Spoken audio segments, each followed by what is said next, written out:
கொஞ்சம் மெதுவா சொல்லடியா, மருமக பக்கத்துல நின்று சொல்லுது. அம்மண்ணி, நீ பழ பருவத்தை விட்டு வாலிப பருவத்திற்கு வந்தாய். அப்படி வருகிற போது நீ பருவமடைந்தாய்.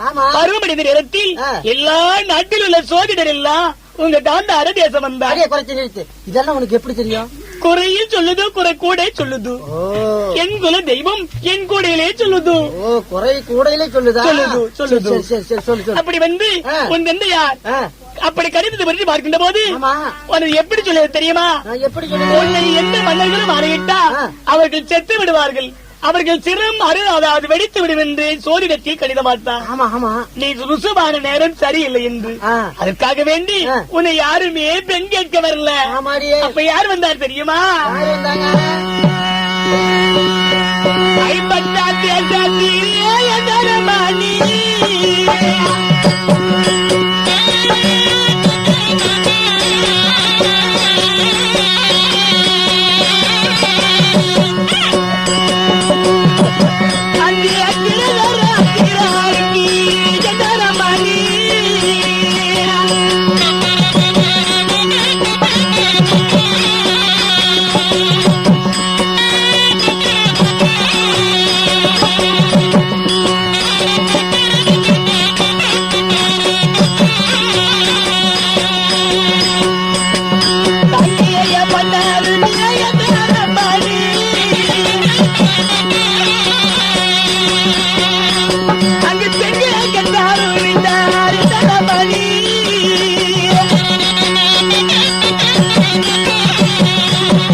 காங்கேயராஜன் இந்த டெல்லி மஸ்தராபுரத்திற்கு திருதராட்சியன் பாண்டே என்று அம்பி அம்பாளிகையின் விஜயர் தன் தமையன் தம்பிகளுக்கு திருமணம் செய்ய வேண்டும் என்று மந்திரிகளை அழைத்து எல்லா நகரத்தை விட்டு பெண் பார்க்க செய்தார்.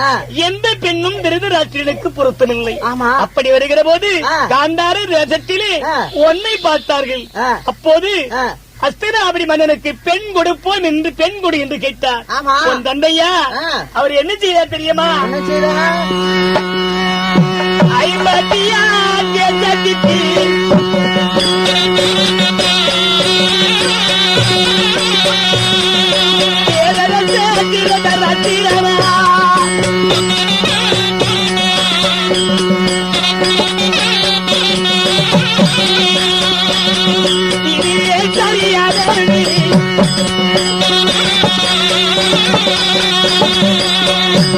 நாட்டு கொடி கேட்ட மதித்தீரே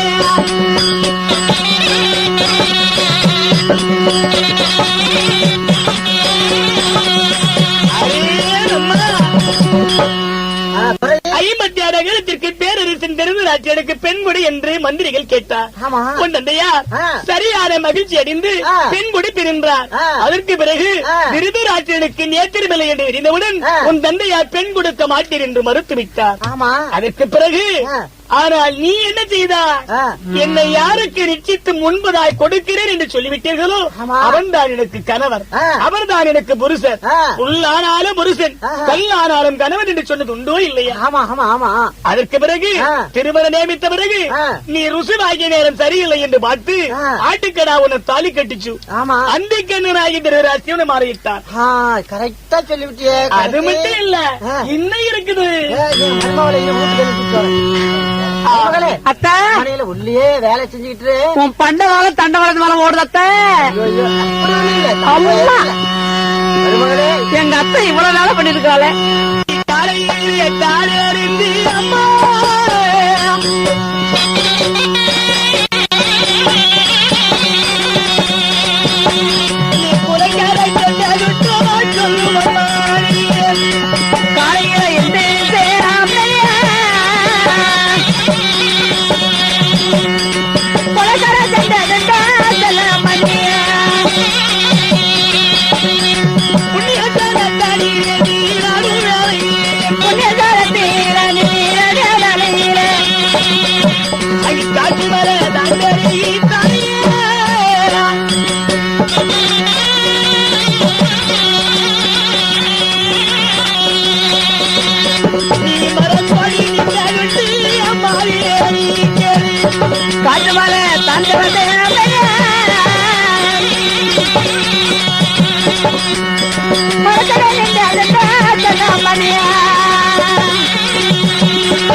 புண்ணியத்தில் நீராடி அப்படி நீராடுகின்ற போது காற்று மறைபெருகி இடிமின்னலோடு வந்தன. நீ பராமரத்தடியில் ஓடி நின்றாய். இடிமின்னல் இருக்கிற போது பயந்து மரத்தை இறுக்கு பிடித்தார். அப்ப என்ன நடந்தது தெரியுமா? கண்டாபடி சொல்றிய குறைக்கொடையிலே சொல்லுது. அம்மணி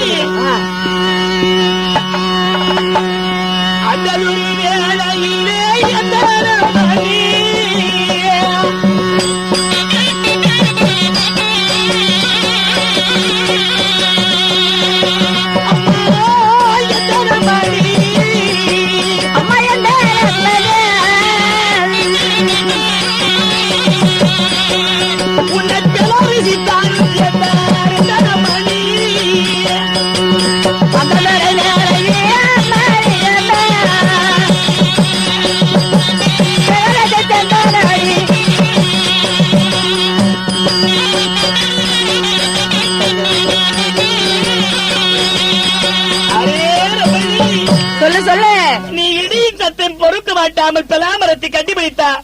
அந்த பெலாமரத்தில் யாகம் செய்த பெலாரிசி உன்னை சேர்ந்து விட்டா. குறத்தி அம்மா என் மாமியா பேரரசி ஐயோ தெரியாம வெக்கமா இருக்க. என் குறைக்கொடியிலே உண்மையை சொல்லு. நீ அரமனைக்கு போ. அரமனைக்கு உள்ள நீ பேரரசி சேர்ந்த அம்மனி அது மட்டும் இல்ல, என்ன இருக்குது என்ன இருக்குது எங்க மாமனார் சொல்லு.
இருந்து அம்மணி என்னை சேர்த்து விடுக்க வேண்டியனா உன்னை புணர்ந்து விட்டேன்.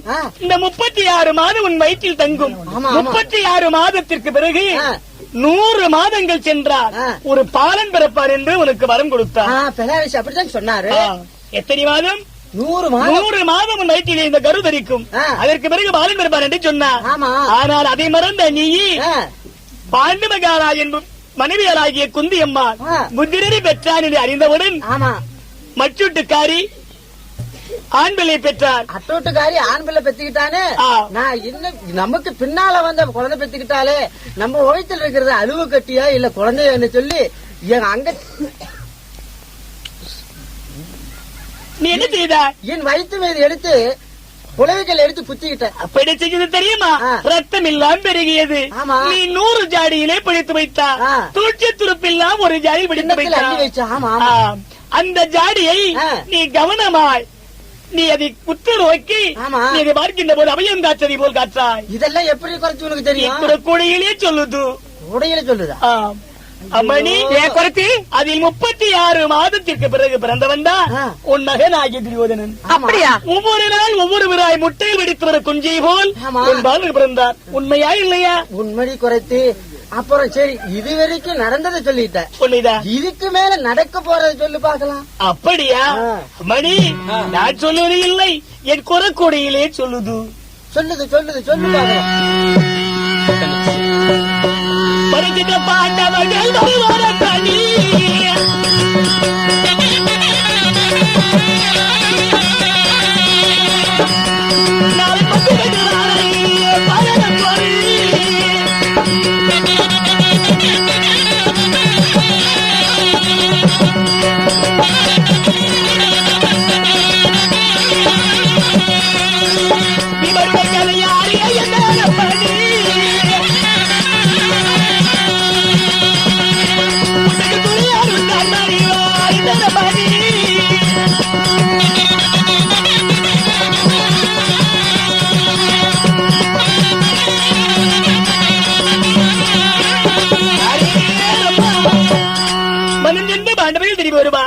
நாடு கேட்பார் துரியனை கொடுக்க மாட்டார். மனம் சென்ற பாண்டவன் திரும்பி நிச்சயம் வருவார். ஐயோ, திரும்பி வருவாங்களா? உண்மையாய் வருவார். ஐயோ, உன் மகன் துரியோதனை நாடு கொடுக்க மாட்டார். பீமன் கதையால உன் மகன் சாகிறது. ஐயோ ஐயோ ஐயோ ஐயோ ஐயோ வீரனே நானாய்கானே எல்லாத்திலே தாய்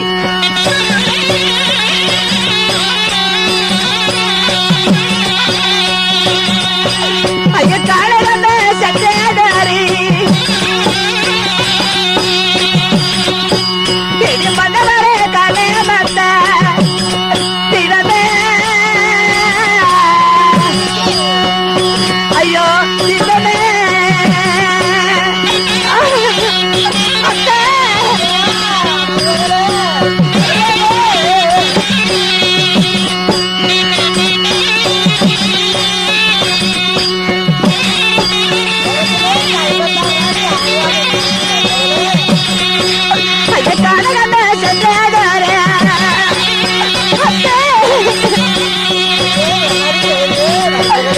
மன்னவரே காலே மத்த திரதே நயனா சிவனே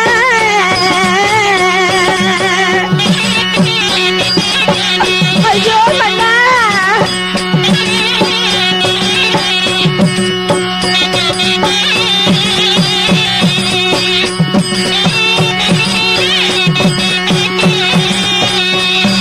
அம்மா வணக்கோரே அம்மா தானதே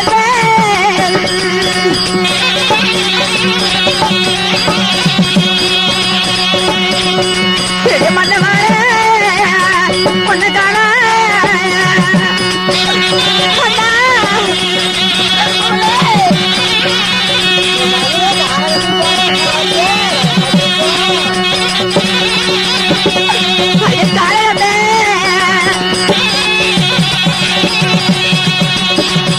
சாமி செட்டதாரே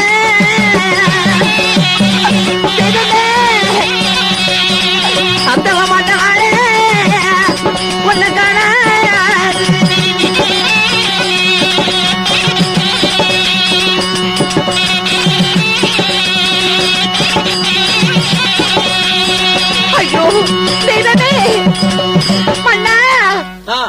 மனக்கோடி காணும் சென்று என் கணவன் உன்னை காணவில்லையே தெய்வமே. மருமகளே அரமனையில இருக்கலாம், மகன் போனவன் இன்னும் காணும். பாடல்களுக்கு என்ன நேர்ந்துச்சு தெரியவில்லையே. சக்காலத்தை குறைச்சு எப்படி சொல்லிவிட்டாரே. நம்மளுக்கு வேதனையை வச்சுட்டாலே அந்த சுவாமி. மன்னா மன்னா மன்னா, நான் என்ன செய்வேன்?